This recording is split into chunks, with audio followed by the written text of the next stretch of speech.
Got a little heat, guys. It's a little hot. A little warm. So, white Russian. Black coffee. After the 4 double jacks. So was it ball? I wish I had a girl that good. I would call. My place is later in the kitchen. Too short? We're live. Are you ready, brother? Are you ready, brother? It's playoff time. It is Let's do playoff this. time. All right.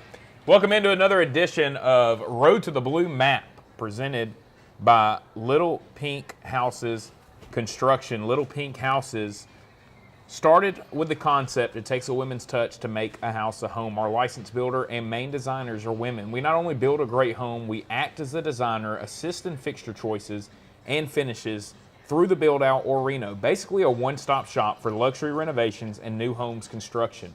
Let us help you make the hard choices that normally you pay an interior designer and architect to do over the cost of the builder.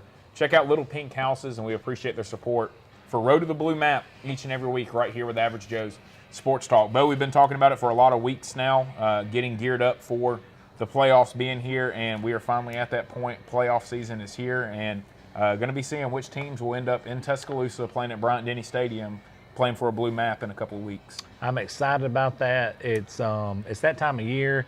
It's win or go home. There's no excuses. There is no, hey, let's run it back. No, it's it. That's it. You either win or you go to the house now. I'm also excited about the guests that we have tonight.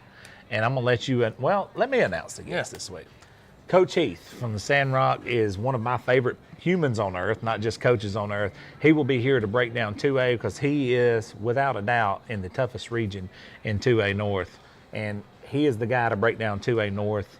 He always comes on with Average Joe's. He does a fantastic job, so we're going to have him on.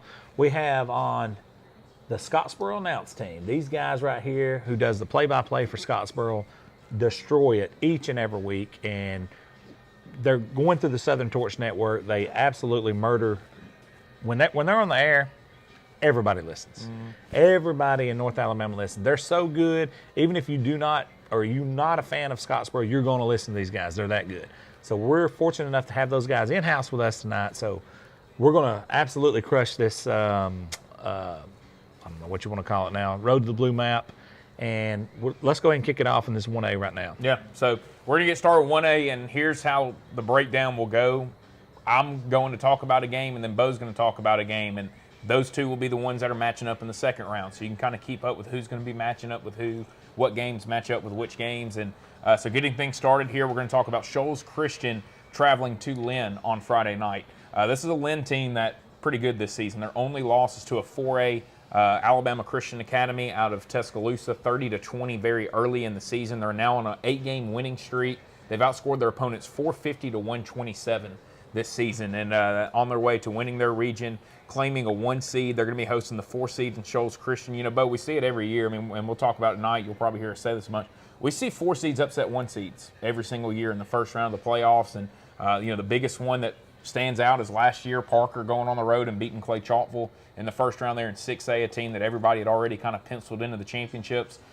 So while Lynn has had a great season, you got to show up on Friday night, and you're getting a Shoals Christian team who started out 4-0 this year. They're 1-5 over their last 6, so they're kind of reeling coming in. You look at their 5 losses. They've not played very well in those 5 losses, 184-39 in those 5 losses combined. So I think if you're Lynn, you got to come out of the gates, jump on them early, and put them away. That's the biggest deal when you're a 1 seed playing some of these 4 seeds. You better come out the gates and jump on these teams. Otherwise, if you let them hang around and let them start feeling like you can play with them a little bit, they will, and you might get an upset. So I think it'll be very important for Lynn to come out of the gate, play very well, and start looking ahead to a really good second-round matchup that you're about to talk about. Yeah, that second-round matchup that they're going to have is going to be between one of these two teams, and make no mistake, this is a lot of eyeballs throughout the whole entire state of Alabama is going to be on this game.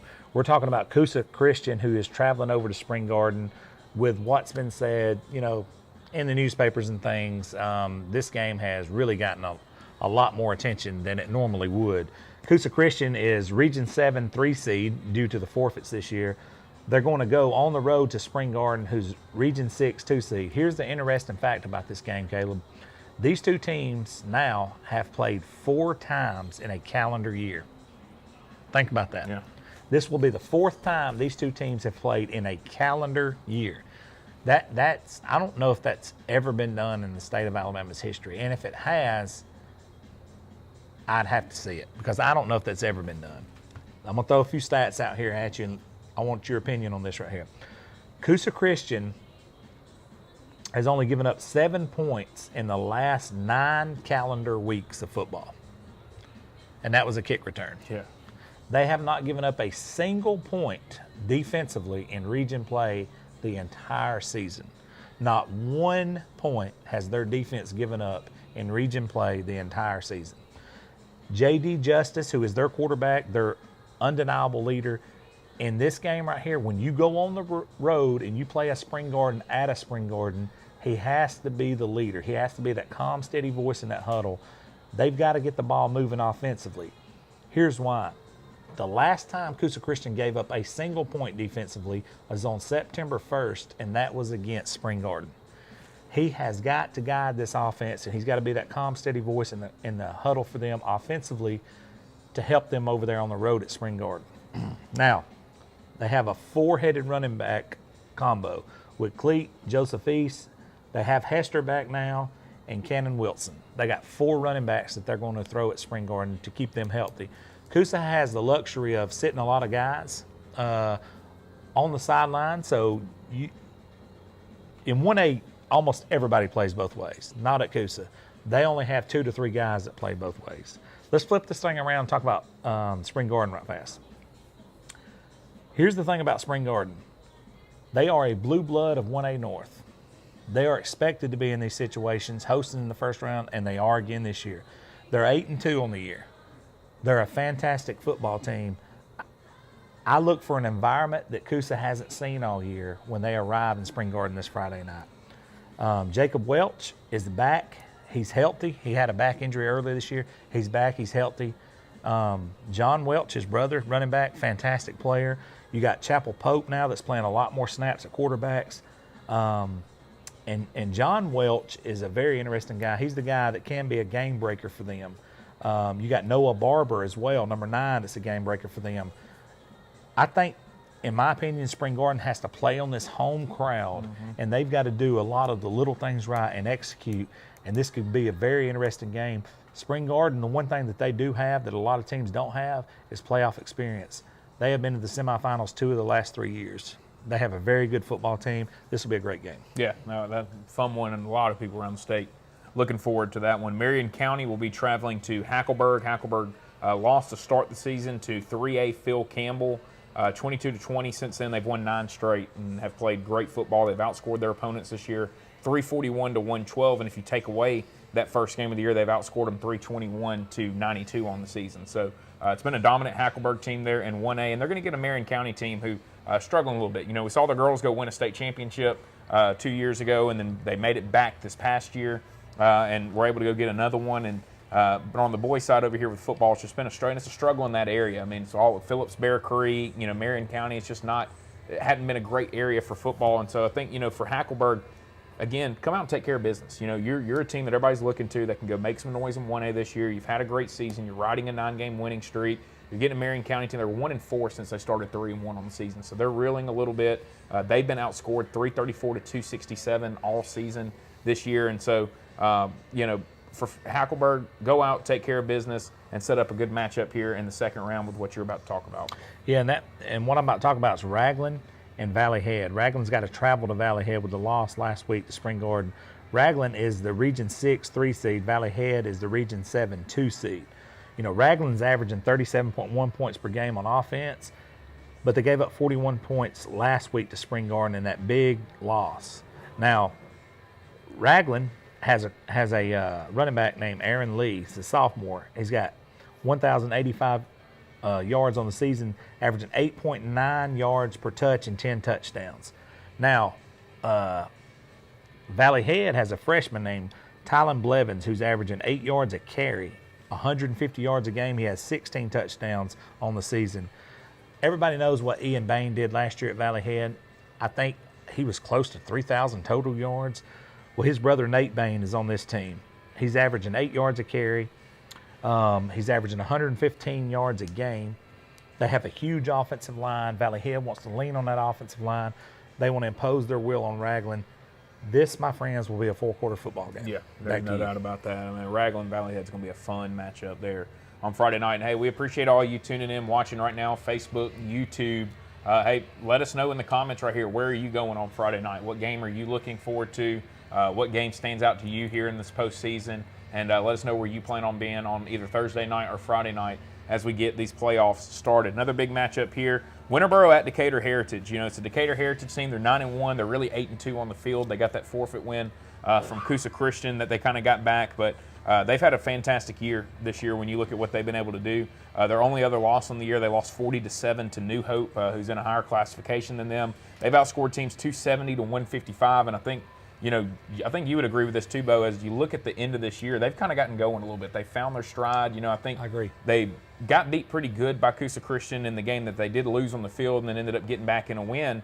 But it almost feels like that helped them that night kind of find out who they are. And, also you see the best team that you're going to see all year, and you all of a sudden kind of feel a little better about yourself. And so they've gotten things going. They played really, really well, ended up winning that region there. And so they get a Winterboro team who is a dangerous matchup. They beat a 3A Childersburg 24-20 to end the season there in a Week 10 game. They beat Victory Christian right here at the end of the year to get to that 5-5 record after being 3-5 at one point. So a Winterboro team that kind of started finding themselves a little bit, starting to get hot at the right time. And, for Decatur Heritage, while we've bragged about how they've played, they've had some close games this year, too, that they've had to pull out, which could help them in this situation. The fact, hey, we've been here before and all that if it gets to a close game. But I think it's a game where for Winterboro, if they come in, they play well, they execute well early, they can be in this football game and they can cause a lot of trouble for Decatur Heritage on Friday night.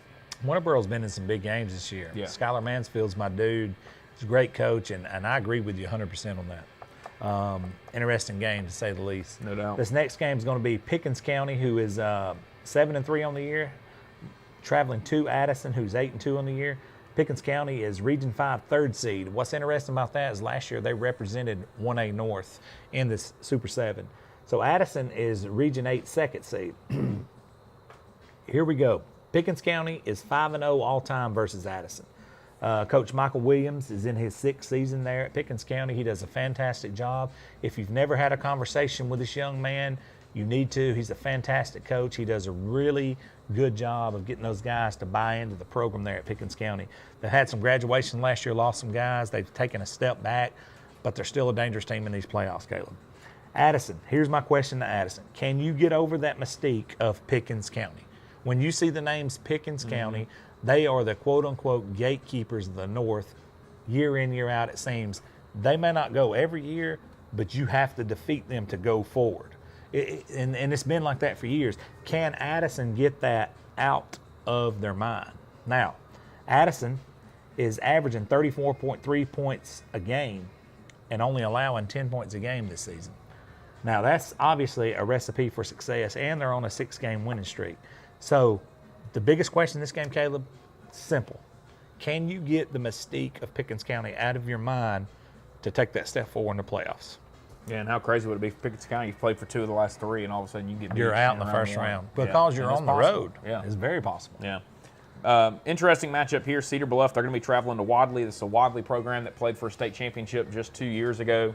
And have kind of gotten back, I think, this year. Their only loss in the year is to 3A Randolph County team, who is an extremely good Randolph County team this year. I got to see them a few weeks ago. And outside of that, they lost that game 49-6. So you take away that one game that they've played this year, they've outscored their opponents 384 to 70 on the season is what they've done. So it's just been incredible. It's been pretty dominant from Wadley, and they're back to being what we saw 2 years ago. 384 to 70? Yeah, 384 to 70 on Jesus. the season. Yeah, if you take away that one, they lost 49-6 to Randolph County, but I mean, I watched Randolph County line up against Dave and just run right up the middle, and It I can sounds see like how. Coach Heath's stats on Madden during his season play online.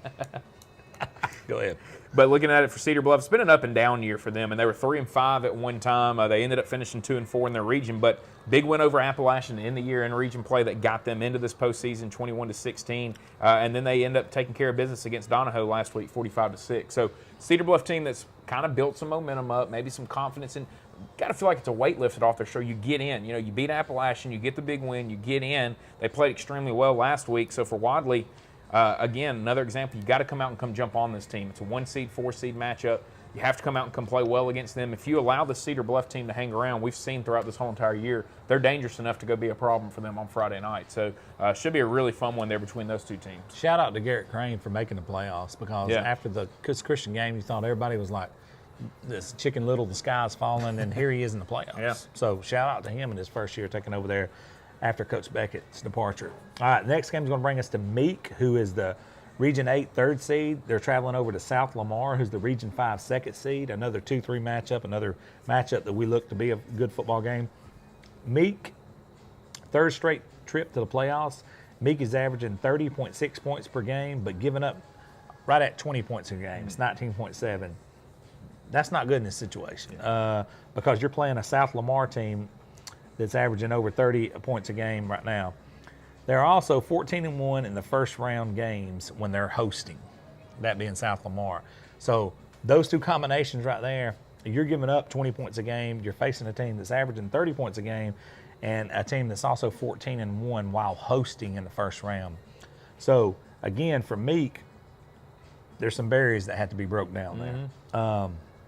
You got to look at it this way. If Meek can come out and they need something to happen positive early. They got to have something early to happen to get everybody's attention, like get the guys dialed in, whether it be a turnover, whether it be a pick or something, to get everybody dialed in, because they got to believe they can win this game. This is going to be a very, very defining game for them. Yeah. Because here's why. Heading into the playoffs, the last thing you want is a loss. You definitely don't want a devastating loss, because Meek in the last game of the season lost 69-26 to Oakman. So you know, when you're coming off a loss like that, how do you flip that around and come up on a high to go into these playoffs?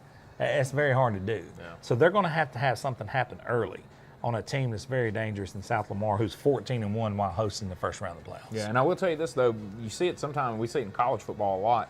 Team gets blown out one week, everybody kind of counts them out. The very next week, they end up showing up playing a lot better football. And so that's something that you also could get from That's Meek. something Meek wants. Yeah, definitely. It's definitely what the Meek fan base is looking for. So that kind of wraps up 1A North. Again, we're only talking about the North matchups, and outside of 7A, 7A we'll talk about all the North and the South, because there's only 16 teams in the 7A playoffs. And so that kind of does it for our North breakdown here of 1A. And we're going to take a quick break here, and when we come back, we'll be joined by... Let me tell Chris Williams something. Chris Williams, we actually have the Scottsboro announce team here to break that game down. My friend, he just asked what our thoughts was on Scottsboro and what they got to do to win. Well, we got the guys in here to break that down, and they will let you know what they have to do to win coming up very soon. We're going to take a break at this time. Yeah, so we'll take a break. We'll be back with 2A with Coach Heath coming up right here in just a minute with Average Joe Sports Talk. The legend, Coach Heath.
We're live again, Caleb. All right. Welcome back in.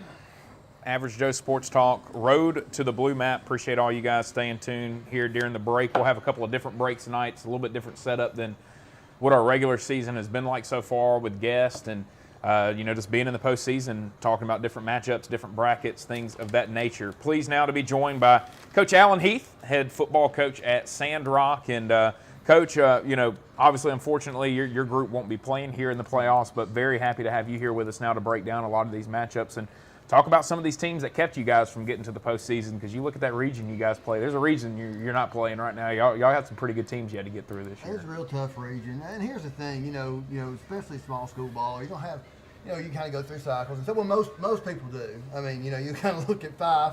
Coach Mitchell doesn't go through cycles, but most of the rest of us do go through cycles. This year is kind of a down year for us, and that happens. Sometimes I'll tell you what, talking about Sandrock real quick before I shut up. No, you're I'll good. just say this, I got a bunch of young kids, had 30 football players, 15 of them freshmen, working their tails off. They're going to get a whole lot better. And I'll tell you, when we get down to Locust 4, I'll tell you what gives me a lot of hope about our team moving forward, because a couple of years ago we went down there and played them, and it was a lot of the same kids who are playing now, which is a similar situation, having a lot of young kids back then, and I see what they're doing right now, and it's pretty impressive. Coach Adams done a great job with them. Yeah, no, Locust. We've talked about Locust Fork all year this year. They're kind of, and to us, they're in a good spot because everybody's talked about Pisgah and Fife all year, and nobody's talked about them. They're sitting there going 10-0. Locust Fork should not be a dark horse, but I'm telling you, and like I said, and what I love about what Coach Adams has done is he's old school. These are Locust Fork kids that he has fostered through that program and coached them up. Well, I know I'm getting ahead of us. No, you're good. What I'm saying is, though, I'm super, like I said, excited to see that, because that's old school. You take the kids that live in your school district, you coach them up, and you make them winners. And right now they're outscoring opponents 544 to 100 on the season. That's incredible. I mean, it's incredible. It's incredible. No, That's what Luke Pruitt's doing at Pisgah as well. Oh, yeah. And Coach Pruitt does a great job. Well, like I said, I know we need to go game by game, so I'll talk about it more if we do. But, that's just a lot you can talk about that. And it gives me hope about the future of not only our program but high school football in general. 100%. Well, and I know you've looked at it like we have. To me, 2A is one of the most fun classifications that we have. It's pretty wide open right now. I mean, you look at the South. I know Reeltown ended up beating Highland Home, but they could rematch, and Highland Home could easily beat Reeltown. You've got a couple other teams from down there that, I mean Comer. Yeah, Comer as well there in the South. They're loaded. And then I think the North's wide open. I mean, Fife fans don't like hearing that, but I think the North is open. I mean, it still runs through Fife, obviously, but. Well, they got number 24. Yeah. Not only that, they got Coach Benefield. Exactly. They're going to be well coached. They're not going to make mistakes. But, number 24, my goodness. He's a real deal. You've got to beat them. Yeah, they're not going to beat. They're not going to beat themselves. And then, like I said, when you have a game changer like Anderson, that's really good combination right there. He's good, Coach. So getting into our 2A games now, first matchup that we have, 4-seed Red Bay will be traveling to Tuscaloosa Academy. Bo, we've talked about it. I don't know that we've seen a group make the move from AHSAA to AHSAA and have as much success as what we've seen the last 2 years from Tuscaloosa Academy. That was a program and a group that really felt like we're prepared to do. I mean, they were excited about it. They were reaching out, when I was working with the radio, they were reaching out to us to get coverage. They've been reaching out to y'all to get coverage. They wanted people to talk about them, and they were ready for everybody, we want to be a part of this, and we want to showcase what we are. They've done that over the last 2 years. 8-2 record this season. They kind of got a little bit of an upset with a loss to Lamar County, but Lamar's had a pretty good year. I mean, they're 7-3 on the year as well. They lost 52-35 to them. They lost 33-20 to ACA in a non-region game. But they're on a 5-game winning streak right now. They've outscored their opponents 380 to 198 on the season. It's been a very good year for them. You look on the other side for Red Bay, they've outscored their teams 338 to 230. So, I mean, they've had a good year, but they're 6-4. So what does that tell you? When they've lost, and you look at their losses, 33-22 to Lexington, 28-14 to Hackleburg, then Tanner, 46-14, and Hatton, 36-24. Every loss by double digits, and so that kind of leads to you score 338 points in the year, but you're 6-4 because like you those said, four when they teams lose, popped up they lose. Yeah, they lose. So look, Tanner's a team that's a favorite to go win 2A as well. So they're one that can go make a lot of noise also. So I think for Red Bay, it's an interesting matchup.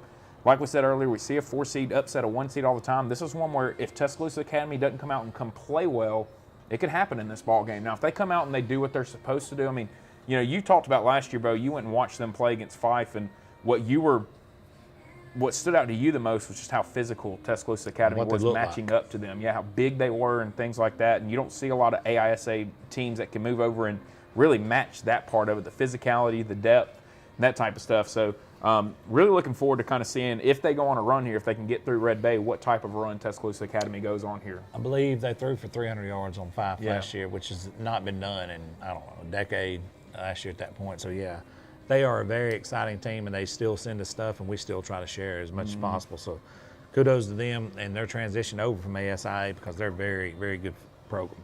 Our next game is going to take us to Collinsville. They're on the road to Southeastern. Believe it or not, Collinsville is on the road, but a favorite this week, Coach. I'm not going to say it's believe it or not to you because you've played these guys, and I'm about to bring you in on this. Collinsville's 8-2 on the year. They're Region 7 third seed, but they're two. The reason they're a third seed is because 5 in Pisgah. And then you got Southeastern, who's the second seed over there in Region 6. Check this out, Coach. I don't have to tell you, but you already know this.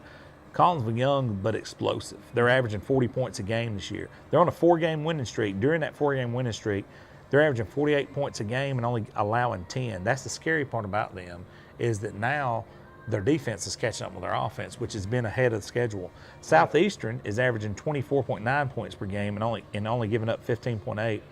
But they're going to have to score if they're going to beat this Collinsville team. Coach, I'm going to let you take it over from here. All right, I got time to tell a quick story real Yes, quick? you do, All right, 100%. so years ago I was in a wedding, all right?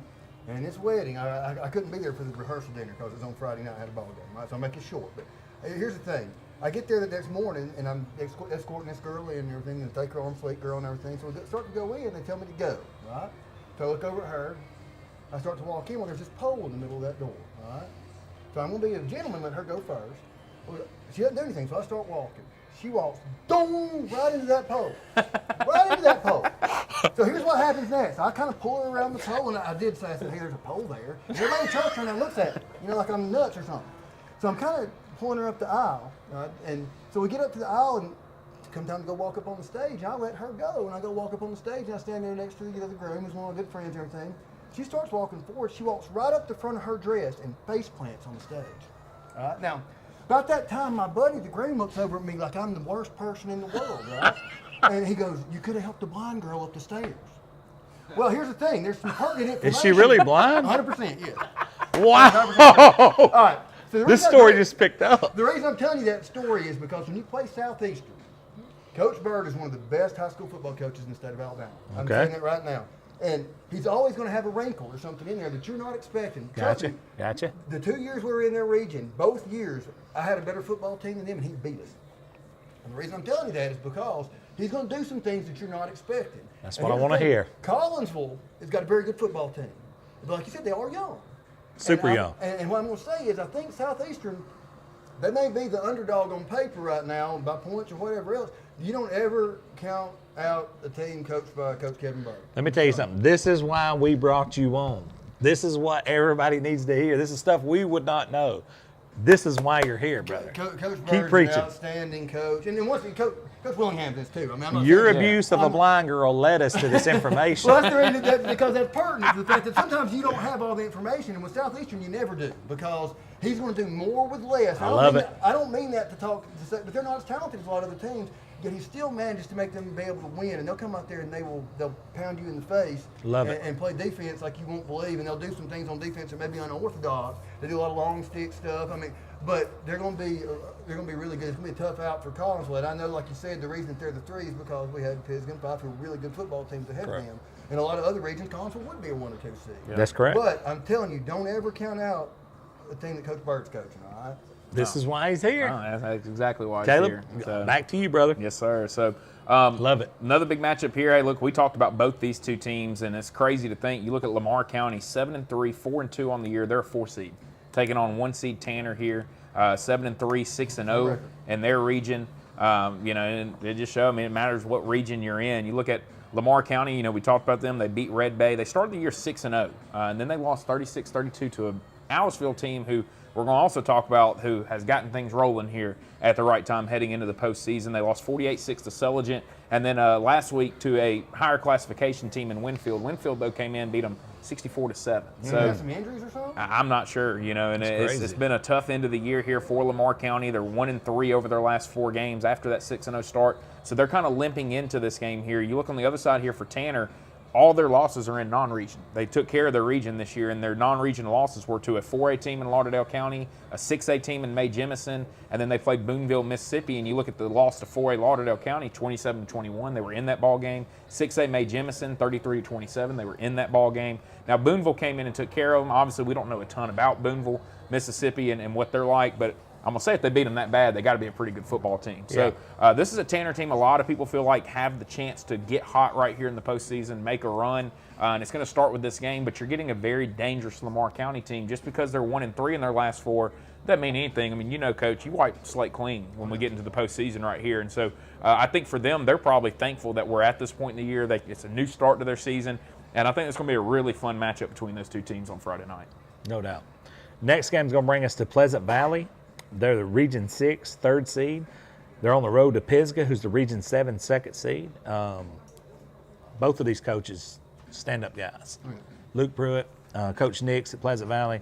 Both of these guys are the top guys, high character, high-class guys. Both of them do things the right way.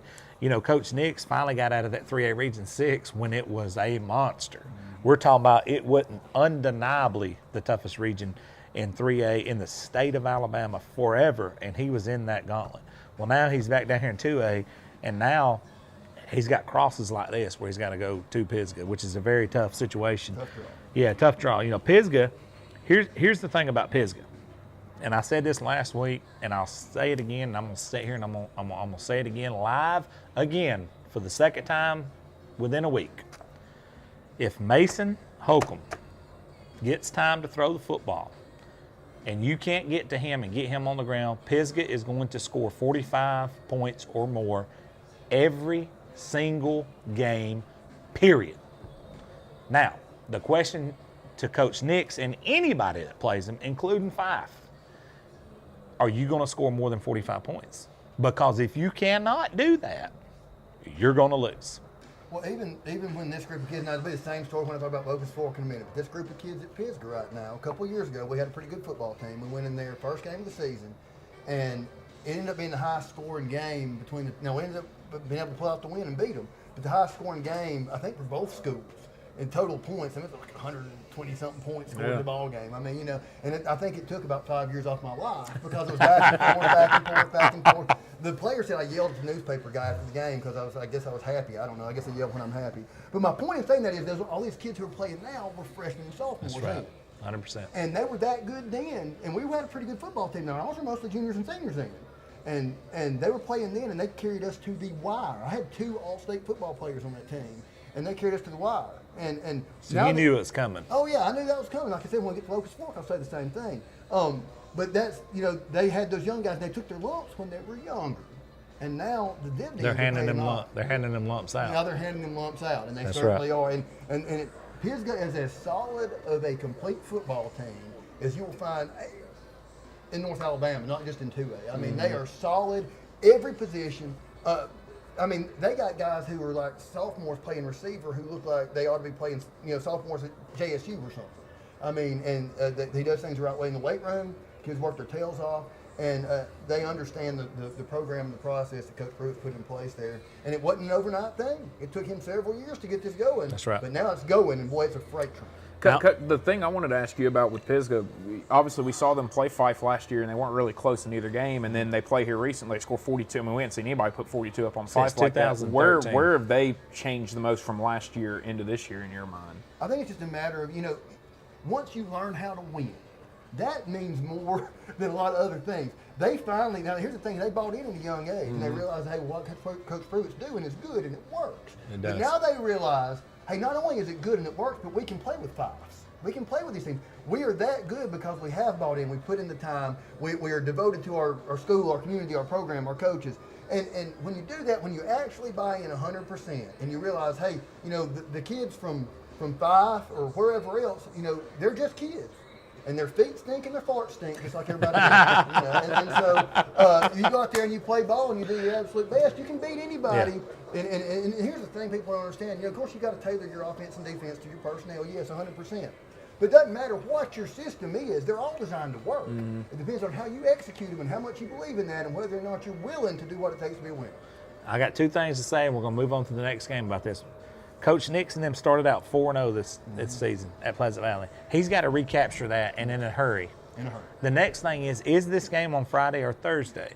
Because Pisgah is a pass-heavy team, and that rain that we're supposed to have could affect that. I don't know that. Is it on? I don't know. Yeah. The people has been moving all week. Maybe Sugar Shane might get on that and find out. Okay. Well, if we find that out, we'll pass it. But Caleb, go ahead to the next. Yeah. one.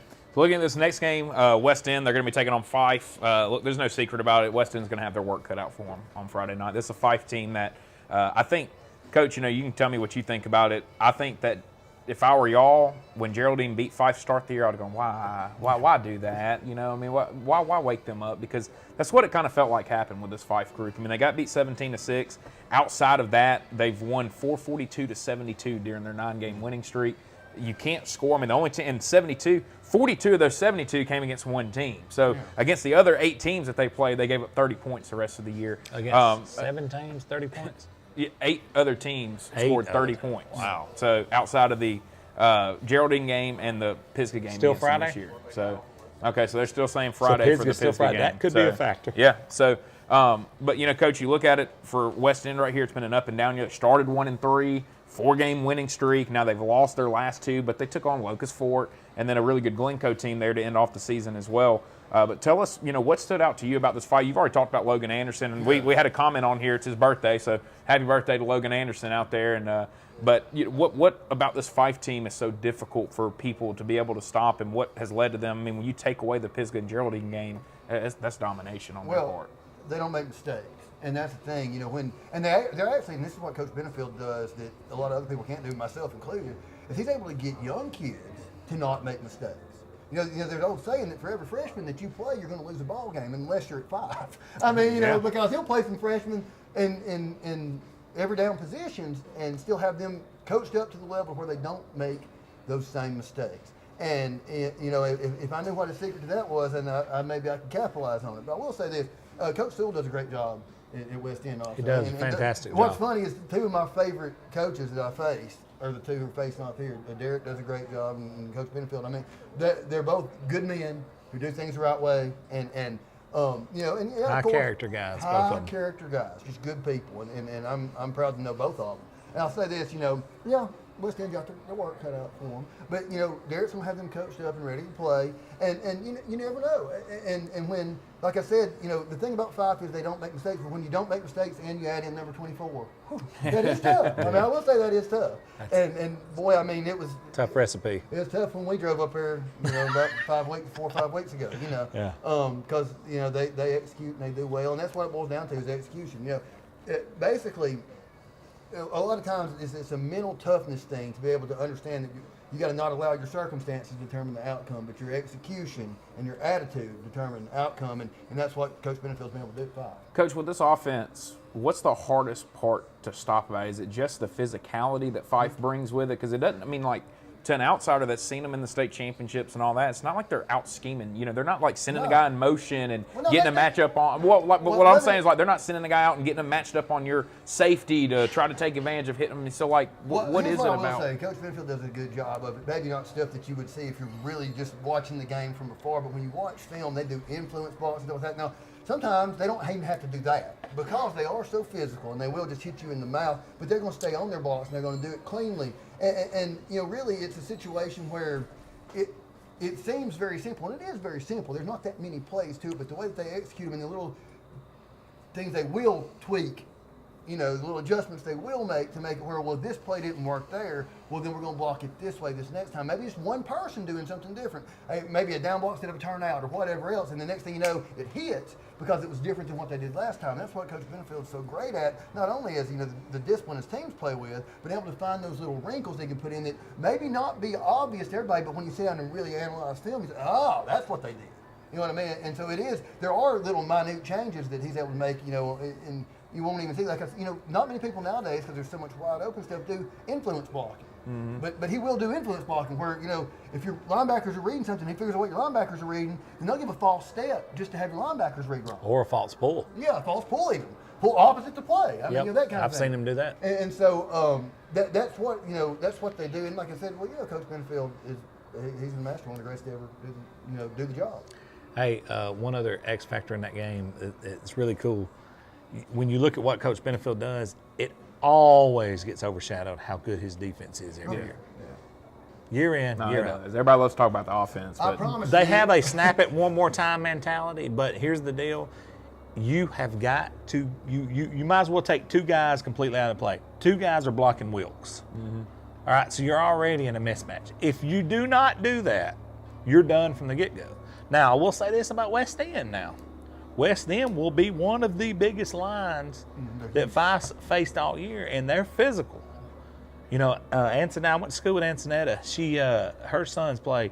Her son's a huge guy, but here's the deal: West End is big and physical up front, so that's the matchup I want to see right there. Is that the offensive line of West End versus Fife's defensive line? I think one of the things that's impressive to me, Coach, when I look at Fife is you would think that these guys would feel pressure from the community and just pressure from, everybody around the state expects them to be there at the end, and yet it doesn't seem like they ever play with any of that type of pressure. Well, like I said, once you learn how to win, and that's like, I started my career being junior high coach at Alexandria. But Alexandria at that point in time had that, we expect to win. Yeah. And when you go out there on the field expecting to win, a lot of times you do. Then we got Mumford to that point when I was with Coach Wagner at Mumford. Mumford was at that point to where, y'all were real good. We were averaging 10 wins a season. And when you can ever get a program to that point, then, you can even, that helps teams that are not even as good. I never forget our last year we were at Mumford. We should have probably been a 5-5 team based on talent, but we went to the third round of the playoffs and won like 9 games, I think, because those kids are used to winning. And they're like, hey, that's what we do, Coach. We win. They're like, why are y'all not so excited, accelerate stuff? Coach, we're supposed to win.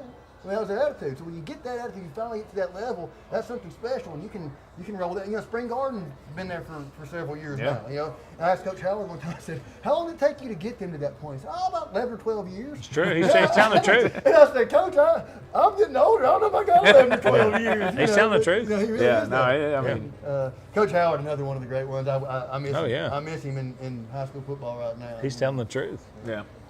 Next game, all right, let's go. We got to kick it in gear now. I'm sorry, I'm taking. No, you're good. you're We good. all did. All right, the next game is going to be North Sam Mountain. They're traveling over to Locust Fork, which Coach has talked about several times already. Here's the thing about North Sam. They're in Region 7. They're the 4th seed in Region 7. They're 5-5 overall. They're traveling to Locust Fork. Locust Fork's 10-0, Region 6, number 1 seed. Locust Fork's on one of those historical runs, guys. One of those runs that we seen Cleveland on a couple of years ago that took them all the way to the state championship game, and one of the most exciting first halves of a Super 7 in history. That team, that Cleveland team, reminds me of this Locust Fork team. Locust Fork is just playing at another level offensively right now. They're playing out of their minds right now. Now, North Sam, here's the thing about North Sam. Locust Fork is averaging 54.4 points a game, and they're only allowing 10 points a game. North Sam is giving up 33.5 points per game. So on paper, luckily these things ain't played on paper, not a good matchup for North Sam. Check this out. Dino Embry has thrown for close to 1,500 yards and 16 touchdowns. He's also rushed for 1,500 yards and is averaging 15 yards a carry for them. That's their quarterback at Locust Fork. So he's had 100 carries for 1,500 yards. Yep. Yeah. Ooh. Well, let's say this. His Yep. freshman year, we played them. We were in the region with them, and we ended up beating them because, like I said, they were mostly all freshmen. We were a senior-heavy team. We had a good football team. We beat them pretty bad. But here's the thing: I never once in that ball game felt like it was a safe lead. Not one time, because Never let off the throttle. As a freshman, he was that good. He scared the snot out of me. Not just him, but their whole team, but especially him, that quarterback. And that's that's what I was going to say is that this is another one of those teams that they bought in. They're doing what their coach is telling. Coach Adams done a great job with them. And I love to see people who are doing things the right way be successful, and see these kids buy into what they're doing and stick with their program and do things the old school way and be very successful. And that they are a point in case of that, case in point. Yeah. But anyway, and like I said, unbelievable. And he was unbelievable as a freshman. Now, he still made some freshman mistakes back then. They had some turnovers and stuff. But now watching, as they've grown in that offense, and obviously their defense also, they are. Like I said, that's an interesting. The cat's averaging 15 yards a tote. That's nuts. As a runner. How much of it is kind of like what we saw from like Jaden Daniels against Alabama the other night? Is it a lot of him just knowing when to scramble and when to get out of there? It's not as much design. He's got instincts. No, some of it is design. Now, don't get me wrong. There are some design that run some draws and stuff like that, but a lot of it is just the instincts. And when you've been playing since you're a freshman, all those snaps and everything else, you get a lot of reps. It slows down for you too. And that game starts to the field looks, clears up. You can see what's happening, and you're able to read things better. And a lot of stuff that you're reading, your reads become quicker, and that's what has to happen. When those reads get there quicker, then you're able to be more successful. Let me say this about North Sand though. North Sand is size-wise up front. Coach Kirby. They're huge up front. And let me just say this: I didn't realize on film they didn't look as big as they did once we got out there and we were playing them. Now they got some big old boys, and Coach Kirby does a great job with them also. And like I said, they got I'm trying to think of number 1 or number 11. They got a receiver who's, I think he must be 7 foot tall. And I remember thinking he was on film. I thought he was skinny. Then he's on the sideline that I'm standing on. I'm like, he ain't skinny at all. He's just dang 7 foot tall. He's just a dude. Yeah, he's built. He got big old arms, big old legs and stuff. Just because he's so tall, he looked in. They got some weapons. They do. Yeah. And like I said, now they got their work cut out for them because, like I said, Oaks Fork, I think it's the real deal. Like I said, I think that because you got your Fifes and your Pisgahs and stuff, they're not being talked about as much. They shouldn't be a dark horse. They should be considered a contender. Yeah, no, I agree with you. Aliceville will be traveling to Lexington. This Lexington team that took on Pisgah at the beginning of the year, lost 42-27, played them really well in that game. After that, it's kind of been up and down. They started the year 3-1. They're 3-3 since. They've outscored their opponents 382-279. They lost to Rogers last week in Week 10, a higher classification team, 29-26. Bo, we've seen this Aliceville team a lot. They've got athletes. There's no secret about it, and they're going to have some big athletes that come around out there. And, they came over and gave Pisgah some problems last year right before that matchup with Fife in the semifinals. Yeah. And slow start to the year for them, 1-5 start to the season, but all of a sudden they beat Lamar County 36-32. And it's like when that happened, the switch flipped for them, and they ended up beating Cold Springs 58-14. They beat Winston County 44-42. Had a really good team this year, and they beat Greene County 46-6 last week. So this is a very hot team going in the playoffs, and it's a dangerous hot team. It's a team that's got athletes that really seems to be kind of figuring themselves out, and I think it has a chance to be a very tough matchup. I think for this Lexington team here in the first round to open things up. I do. All right, this next game is going to be Hatton. They're traveling over to Sulligent. Hatton's 7-3. They're Region 8, 3rd seed. They're traveling to Sulligent, who's 8-2, Region 5, 2nd seed. Sulligent is 6-0 all time in this series, so that's huge for Sulligent. They've never been beaten by Hatton. Hatton got beat 63-6 by Geraldine their last time out. Now a lot of people get beat by Geraldine. That Geraldine's had one bad half of football and everybody's forgot about them. Yeah. I've said that for the last how many weeks now? Yeah, no. They've had one bad half of football and everybody's forgot about them. Well, guess what? Geraldine turned that knob wide open heading into the playoffs. What you don't want to have is that knob turned wide open on the other end of that heading into the playoffs, which is what happened to Hatton. They got beat 63-6. Now, Sulligent is averaging 35.4 points per game. They can score on anybody. Their opponent's record this year is also 57-42. So they've had a very tough schedule. You're going to get a cupcake or two in your region, period. But if your overall opponent's record's 57-42, you've played some dudes this year, my friend. Now, here's what it comes down to. When you get a devastating 63-6 loss, that crushes your community, your locker room, everything. Can you turn it around on a team in a week's time and turn around and face a team like Sulligent, who's a very good team, who we just mentioned is averaging almost 40 a game? Their only loss is Tuscaloosa Academy. Yes, right? They got 2. But it's Tuscaloosa Academy. I can't remember who the other one is. Tuscaloosa Academy is 1, and the other one, hold on. It's Colbert. Here it is. Yeah, Tuscaloosa Academy 21-14 and Colbert County 38-34. So both of those are really close versus 2 very good football teams. So my point to that is, can you turn that around after you just got beat 63-6 heading into the playoffs? And we said it earlier, sometimes you get these teams that got their back against the wall, Coach, and those are dangerous teams when you get into the postseason. As always, you murdered it. I Yep. appreciate My it. dude. It's always Yep. a lot of fun. Fantastic. I appreciate y'all having Enjoyed me. having you on. So We're about to going to take take another commercial. break right here. When we come back, we'll be joined by the Scottsboro radio crew, and they will help us break down 5A. These and we will guys. look at the 5A North. Legends. Going to have some really, really good teams in 5A North. Should be a lot of fun to talk about. Stay tuned for more right here on Road to the Blue Map with Average Joe Sports Talk. Legends. We'll be back with some legends.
All right, guys, we are live again. This is the Scottsboro. We want to call you guys the radio crew, or what should we call you? How many of those icebreakers are there? Let me get in on those. Get some of them. Hey, you guys, Lisinopril, but do you carry your lisinopril in an icebreakers container like that? occasionally. I like where your head's at. They can sneak them Whenever through you're gonna need customs them, that way. Hey, I want you guys to go ahead and introduce yourselves at this time. Justin Thrasher. I'm play-by-play for Scottsboro on 101.7. Hey, I'm Heath Loki. I do color for Scottsboro. And I'm Shane McLemore, and I do the stats. Sugar Shane. Better known as Sugar Shane. He is a man amongst boys. I think we all can agree with that. Yep. Guys, we're going to talk about these 5A playoffs in the North. Next week we will get North and South, but this week it's just too many. It's just too many games. We'd have to do 116 games if we did both. So we're going to talk about 5A North. Guys, let's kick this thing off with a team in your region, AHSAA. AHSAA, who's 8-2, Region 7. third seed due to the tiebreakers, is going to be traveling to Leeds, who is Region 6, number 2 seed. You know, AHSAA was off last week. The guys really shocked the state when they beat Guntersville earlier this year, late in the season, actually. You know, this is a key matchup. Lee Osment versus Jerry Hood. That's 2 class guys, 2 class coaches. Yeah. Both of these guys are stand-up guys. Both of these guys has their, not only players and schools bought in, but communities bought into what they're doing. I'm going to throw a few things at you guys right now. Lee Osment made it to the 3rd round last year before ended up losing a double overtime to Pleasant Grove and Darrell LeBeau, who we will talk about very soon. But I want to talk about 2 guys individual for Leeds right here. 3 guys, actually. Christian Burke, one of the most underrated defensive ends in the state. He's number 7. He is the run-stopping defensive end for Leeds. Don't get the attention that Kavion Henderson, number 6, gets. Kavion Henderson now has 50-something offers. He's a 4-star. Christian Burke's one of the most underrated players in the state of Alabama. But with those 2 guys being your bookends on your defense, it reminds you a lot of a high school version of Copeland and Curry.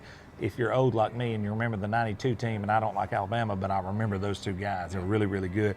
And then Shane definitely Shane remembers. does. Yeah, Shane definitely remembers. remembers. Well, you know what I'm talking about. He then. does. You know, Curry and Copeland they both stop the run, and both of these guys can stop the run and get after the quarterback. It's just Kavion gets after the quarterback at a level that's not seen around here. So that's why he's got the 50-plus offers. Now, on the offensive side, Connor Nelson is a do-it-all guy for Leeds. He'll play quarterback, he'll play running back, he'll play receiver. It's Keith Etheridge's nephew. A lot of people don't know that.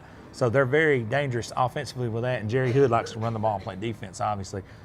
But tell these guys who may not know that a lot about AHSAA, and any one of you guys can take that. Well, so I think with AHSAA, it definitely starts with Drew Puccio. He's the do-it-all playmaker for them. I know against Scottsboro, that was one game I actually missed this year. Heath will tell you that I miss every other week, but I was out for that game. He had 173 passing yards against Scottsboro that game. He moved over from receiver for AHSAA. He played receiver a couple years ago or last year for them. They graduated a lot last year, but as you mentioned, just an all-around good player. I think in the backfield for AHSAA, you're going to look for the 2 Logans, Logan Aldridge, Logan Silva. It's going to be a combination of those 2 guys. If you're going to slow down that AHSAA offense under Coach Osment, it's going to be, stopping Drew Puccio and slowing down the 2 Logans in the backfield. Yeah, I mean, I think when they get into Wildcat, AHSAA does with Logan Silva. I mean, he's a really good defensive. He's a great linebacker. I mean, the kid might be one of the most underrated linebackers up here in North Alabama. When he gets in Wildcat, they're a really tough matchup. They're physical. Coach Osment has done a phenomenal job at AHSAA. I don't think you can say enough about the job that Coach Osment has done at AHSAA. And I think anybody in the state would take him at this point. But that Logan Silva, they're going to be physical with him when they get in that. But Logan Aldridge is a good back, too. I mean, he had to step up and replace the kid that was All-State last year. That was a great running back for them. And then they've got matchup problems on the outside. Landon Strickland, number 1 for them. He's a big 6'4" type receiver. That's a tough matchup for kids. But to your point, when we played Leeds last year in the 2nd round, I actually came away more impressed with Burge than I did Kavion in that particular game. As far as run-stopping ability, like you talked about, I mean, he was just a stud. And he's got a pretty decent offer list building up on now. I think people are starting to realize how good that kid is. I mean, Kavion, of course, is just, like you said, a massive offer list. Everybody in the country is after that kid. But can AHSAA's offensive line hold up against that type of defensive line? I don't know that they've seen that type of defensive line all year. Most people haven't, and I think that's going to be tough. I know last year when Scottsboro went to Leeds in the 2nd round of the playoffs, that's one thing that really stood out to me was the speed on defense. That's one thing that really. And it ain't just those 2 guys. No, it's the entire team up front. Yeah, I mean, talking about the bookends and what a blocking nightmare that is, because a lot of times if you've got the one in, maybe you can kind of double team that guy, kind of shut him down a little bit, and force the other guys to step up and make the tackles. But when you have 2 of them, it's just a blocking scheme nightmare for an opposing coach. But you talk about Lee Osment, he's going to be prepared. He was taught in the best area in the state, which is Tuscaloosa. I mean, we all know that. Well, because I remember, this is how old I am. I remember him when he played at Alabama. Oh, yeah. Oh, yeah, as a kid. So we talked about that with the interception against LSU. I talked to Caleb about that last week when Lee was up here. Him and John Mangum back in that backfield. Keith McCants. But he he's a top-notch coach in the state. He's going to have his kids prepared, and like who would have ever thought they would have beat Gunnersville? I didn't expect it. I'm sure nobody Not a here lot of kinda people did. I expected mean, being that. honest. But that just goes to show what kind of coach he is and getting his kids ready, not buy into you're not supposed to win mentality. Just go out here and go through the motions. Let's try not to get hurt, get through the game, move on to the next week. But that's not his mentality, and that's not the mentality of A-Rab. They had that bye coming into this week. Is that one of those things that's going to hurt them or help them? I mean, they were 45. I think they averaged winning their previous 3 games before that bye. They were on a 3-game win streak, 45-20. Coming into that game, I know Osmond will have them ready, but sometimes those buys are tricky right before you get ready for a game when you're hot. He's the type of guy that's going to use every inch of that bye. Yeah, I would think so. One guy I didn't mention. I mentioned Drew Puccio. I mentioned the 2 Logans in the backfield, Logan Aldridge, Logan Silva. I about said Logan Anderson. We've already talked about him.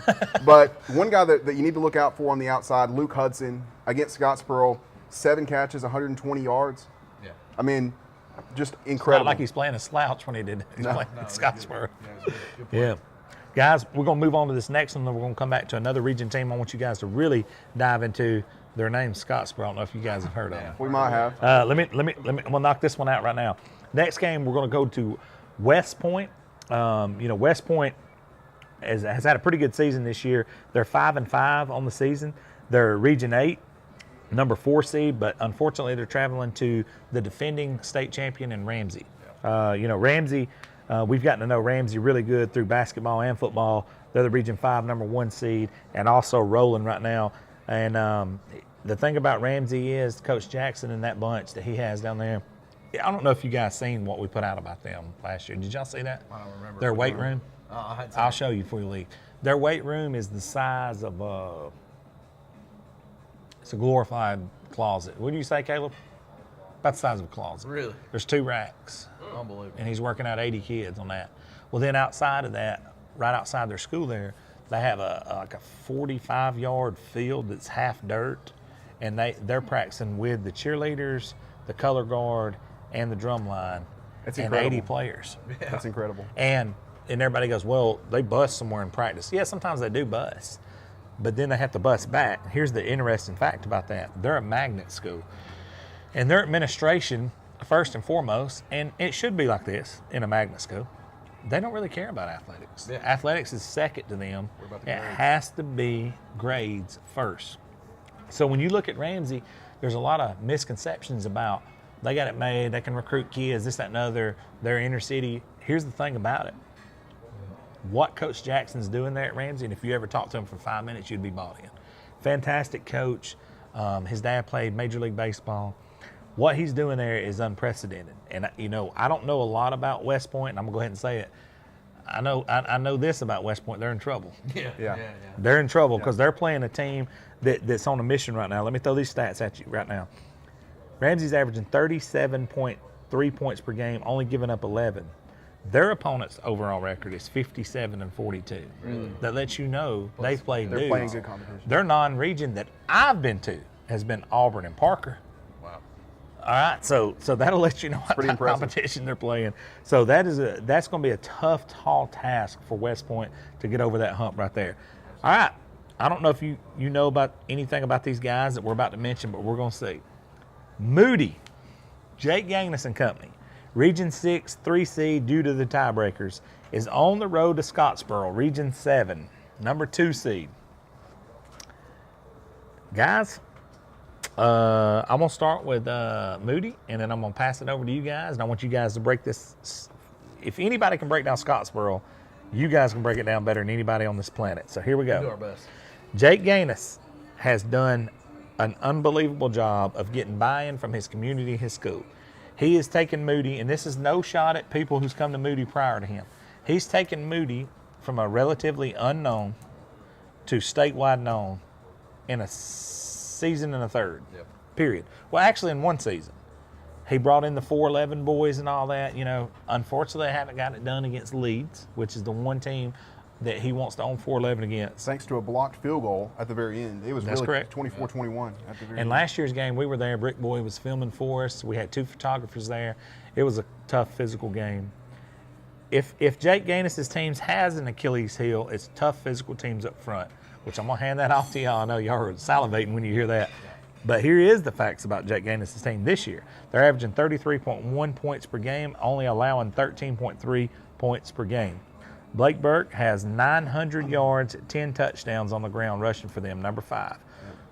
Quarterback Charlie Johnson is 126 out of 194 for 1,862 yards, 22 touchdowns, and only 2 interceptions. Very interesting stats. But all that could be nullified by the way Scottsboro plays football, which is ground and pound, 3.3 in a cloud of dust, and let's move the chains. Guys, take it over.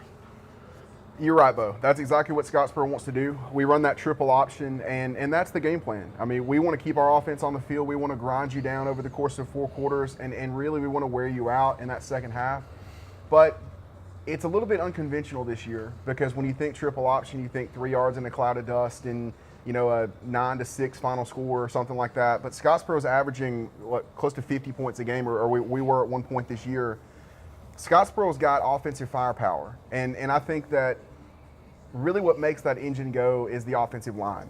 This is the best offensive line that I've seen Scottsboro have maybe in my lifetime, maybe ever. And we've had good teams over the years. I mean, we've got guys that legitimately are going to be playing at the next level.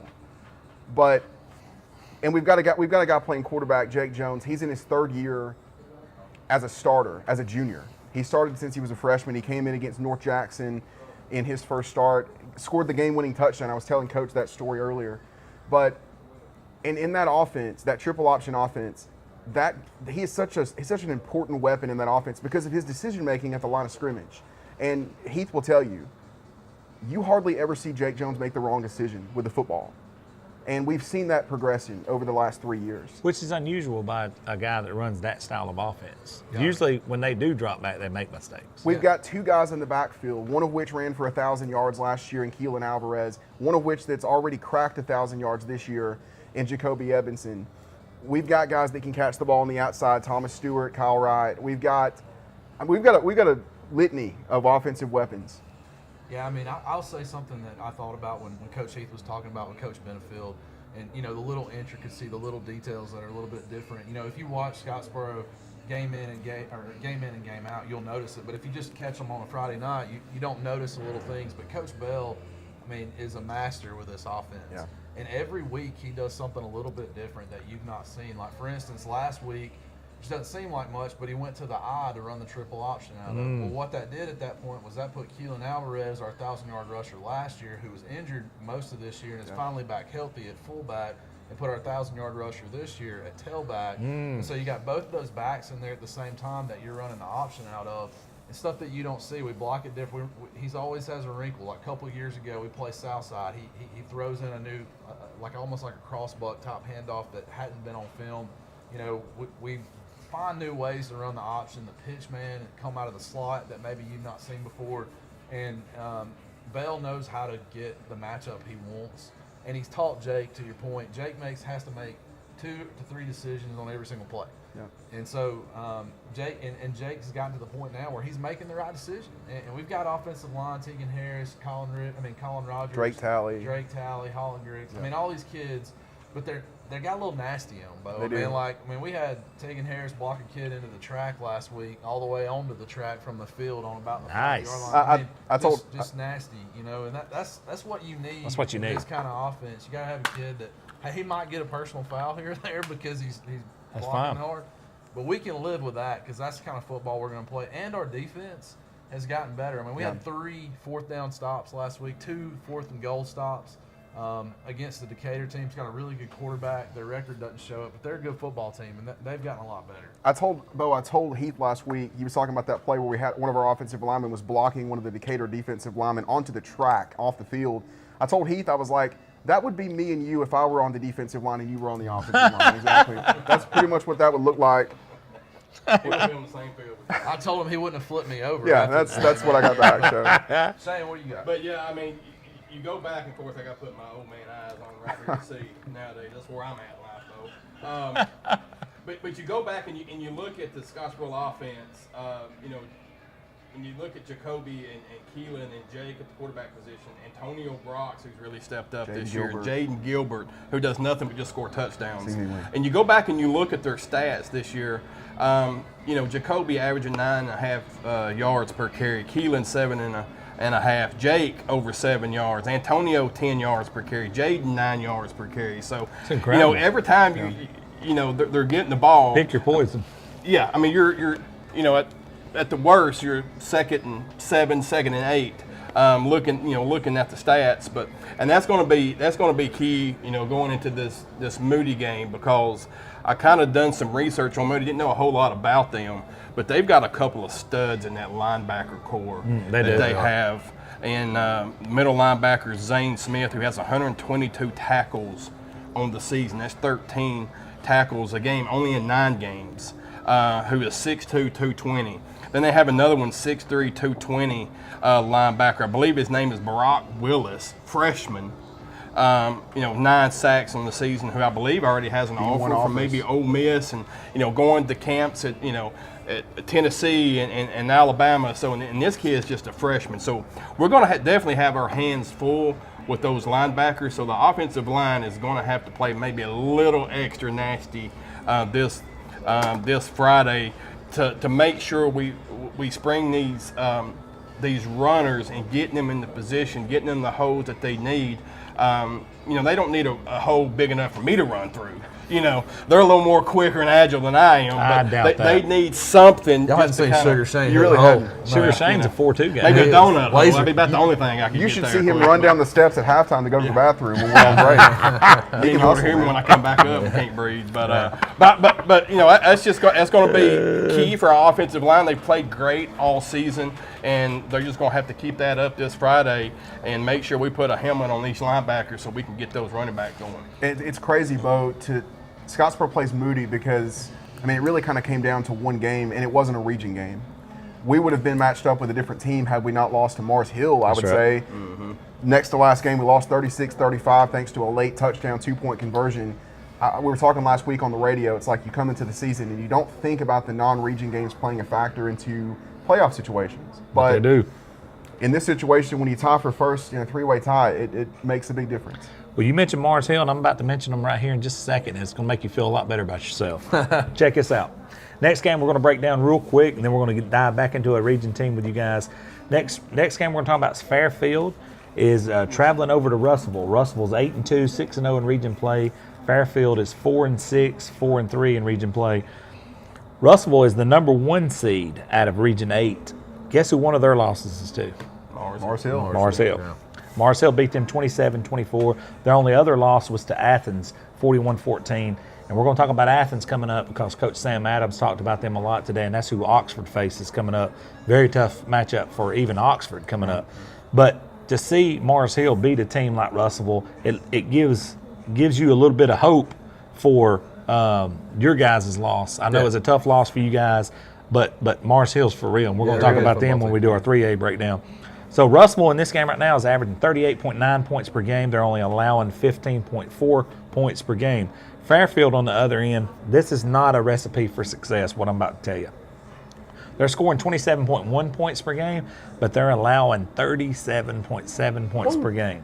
The problem with that is when you got a team that's rolling in averaging nearly 40 a game, and they're a number 1 seed with the confidence that Russellville has, and they're a perennial blue blood of 5A North, you're in trouble if you're Fairfield. Fairfield has got to play above their head to compete in this game, more or less win it. I mean, they've had some bad losses this year. Fairfield has 70-52, 31-27. They've lost to Hayden 41-12, and now they're playing a team that's outscored their opponents 389-154 on the year. And Russellville has played some competition this year too, my friends. They played a very tough schedule, so it's going to be an uphill fight for Fairfield in that whole entire game. Next game we're going to talk about in 5A North is going to be the Boaz Pirates traveling to Southside. That's going to be an interesting game, guys. I'm with you. For the simple fact that they just played a couple of weeks ago, and Southside got out of there with a 48-45 win in a very close game. Jeremy Sullivan and Miles Holcomb are two of the best 2 coaches around here as far as high character guys. Boaz right down the road from us. We're right here in Guntersville tonight.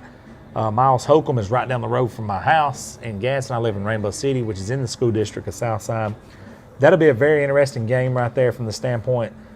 Two very familiar programs with each other. Boaz is averaging 36 points per game. Southside's averaging 33.9 points per game. The X factor in that game is Southside defensively is going to be a little bit tougher than Boaz because defensively, whether you say it's on paper or whatever, they're definitely more stingy than Boaz defensively because they're only allowing, let's see right here, 20.8 points per game, which is a little bit higher because they played some tough competition down the stretch. Guys, we got to get moving. We're a little bit behind schedule, but give me an overall assessment of this game, even though these guys aren't technically in your region. 26th all-time meeting. I believe that win Southside a few weeks ago put them on top in the series 13-12. That's right. So Boaz That's is looking to get back even. For Boaz, I'll quickly, Tyler Pierce, very impressive. Yeah. He is awfully talented. I will say at one point against Scottsboro, I'm pretty sure he threw a 51-yard touchdown pass across his body off the wrong foot and hit his man in stride in the end zone. That kid can sling the football. Yeah, I mean, Tyler Pierce, it might have been the best throw we saw all year from everybody. Dax Varnador at Fort Payne. Mason who threw Holcomb a ton. had Yeah, his go. we saw him play. But I'm with you. I mean, I think the issue for Boaz is this. I mean, we beat them 63-38, and we had 625 yards of offense against Jeez. Boaz. Boaz offensively can play with anybody, but defensively, to your point, man, they're giving up over 33 points a game. And I just don't know that they're going to be – now, I say that. I think I read there's 7 first-round fours on average. Fours beat one 7 times a year. Okay, Yeah. On average. This could be one of those. I think this It could could be be. one because Yeah. Boaz can score. They can can score score. with anybody. Now they're going to have to score a Hutchins. bunch. Yeah. The Hutchins Yeah, kid. Kai Hutchins. He's can a play. really good football player. Yeah, and you mentioned Justin mentioned Tyler Pierce, the quarterback. Against us in that game, he was 25 of 42 for 301 yards, 5 touchdowns. So he can sling the rock all over the field.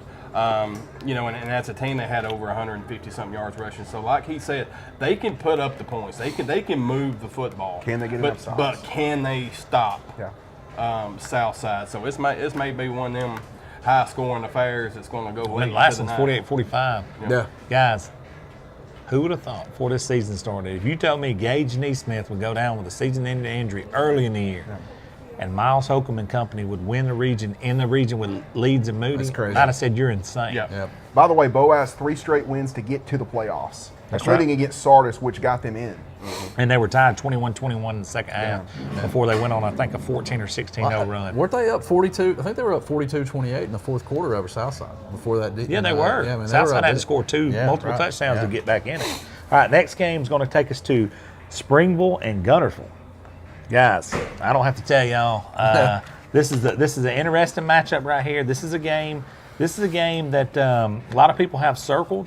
Guntersville right here is in a situation where it looked like they were going to be, after the win against you guys, that they were going to sleepwalk Right. to this region championship. Then AHSAA comes in and says, "Not so fast, my friend." And when that happened, it's changed everything. Right. Yeah. A couple of stats I want to throw at you guys in this game. Springville's 5-5 on the season. They're giving up 28.2 points per game. I mean, they're scoring 28.2 points per game, but they're giving up 25.2 points per game. Let's flip this thing over to Guntersville. Guntersville's averaging 33.6 points per game, but they're only allowing 10.3 points per game. When Guntersville lost to AHSAA, I think that woke them up. Yeah. We're seeing the Guntersville that we have imagined all year. Listen to these scores right here. 55-0 over a pretty solid Sardis team. Then they flip around and win against, heated rival Albertville, who's now, granted, Albertville is now 57-16, but it woke them up. Yeah. Sorry, buddy, I'm used to it. I know, but they are. Yeah, now. no, they are. They had an they're eighth seven, grader they're- playing quarterback against That's that right. Guntersville defense. I don't know Yeah, if you know. He played linebacker at Albertville, so I always He told me have about the call. He enjoys the calls. yeah. up here. Yeah, I do. Now, if this is basketball, it'd be another Yes. argument for Yeah. another day. But guys, you're very familiar with this Guntersville team. You guys take it from here. So Springville is fortunate that Jules Jordan is not playing. Jules Jordan is super talented. Scottsboro didn't see him when we played him either. But we saw a lot of E. Nelson Delva. I'll say that. He was awfully talented. He ran for almost 200 yards, most of which came in the second half against Scottsboro.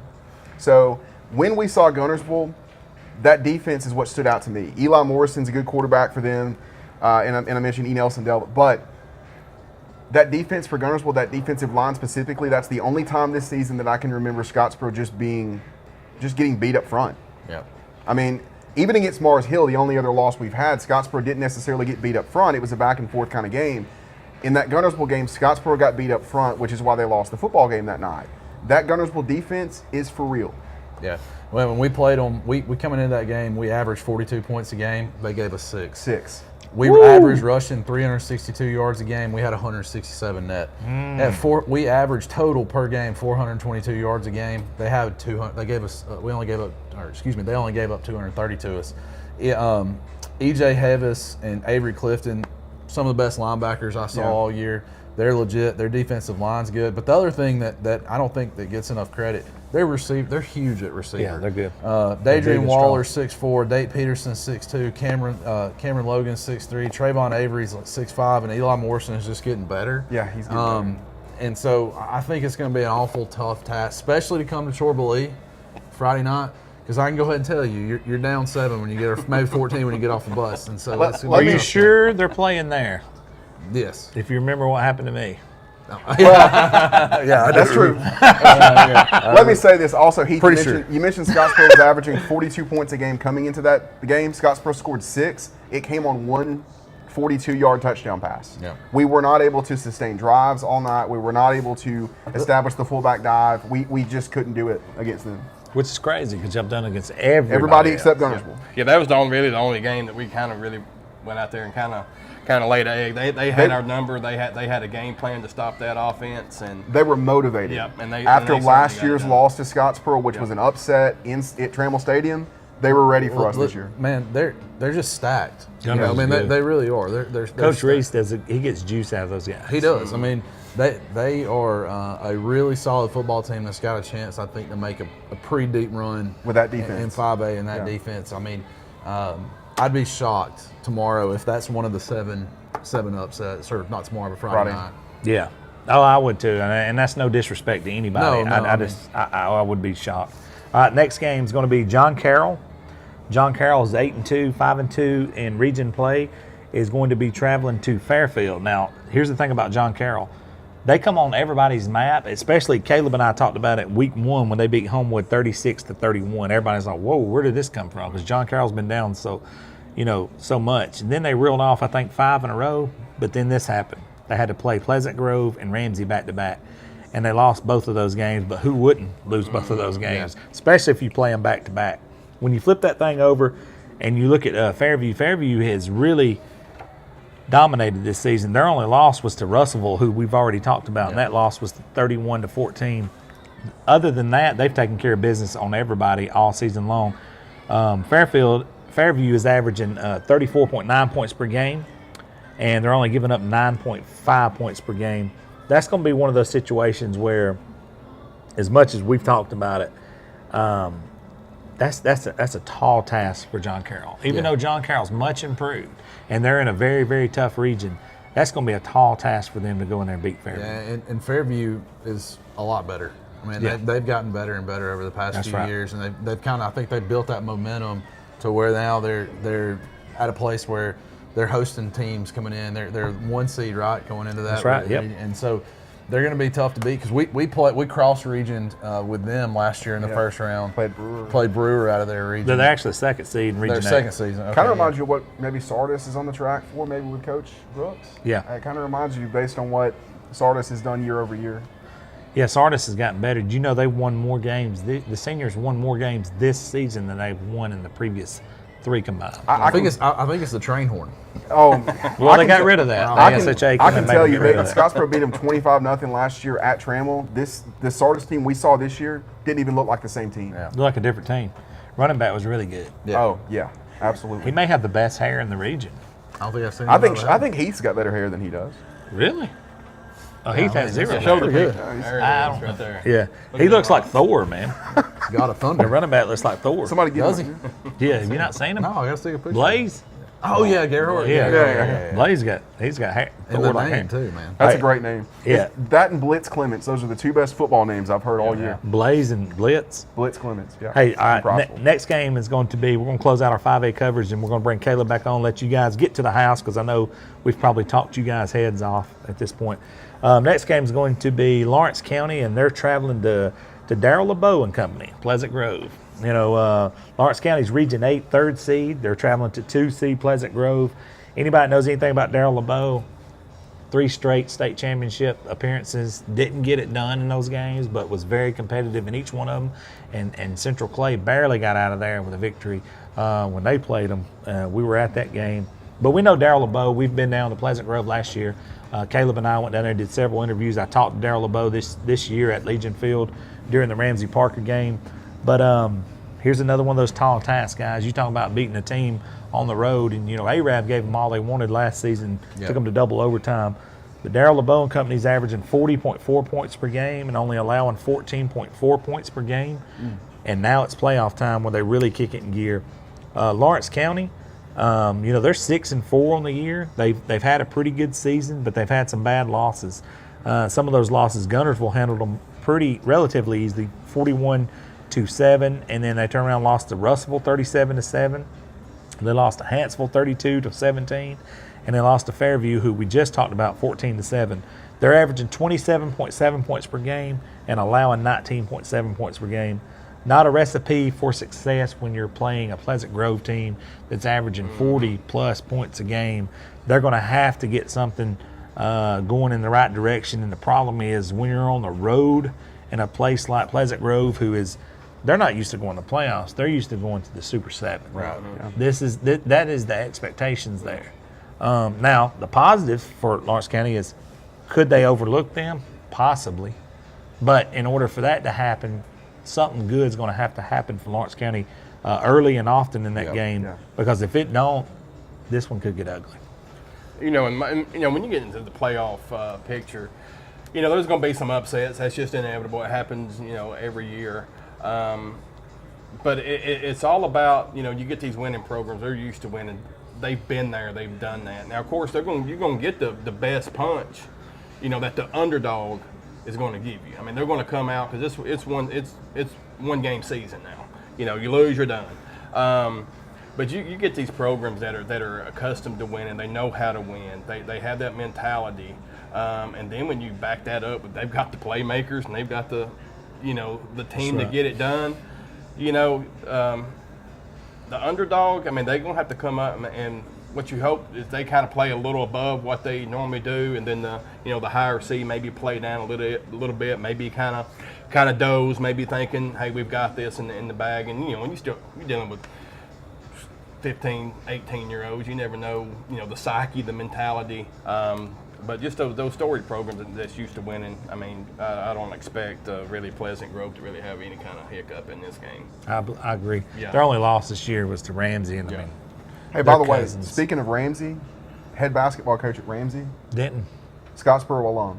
Yeah, great guy. Denton Johnson's one of our good friends, and we have him on all the time. And I did a day in the life last year with Carrington Keel to start us at Troy this year. He's a fantastic guy, and he does a phenomenal job with their basketball program on there. Right. Great guy. Guys, I appreciate you coming in. We're going to take a commercial break.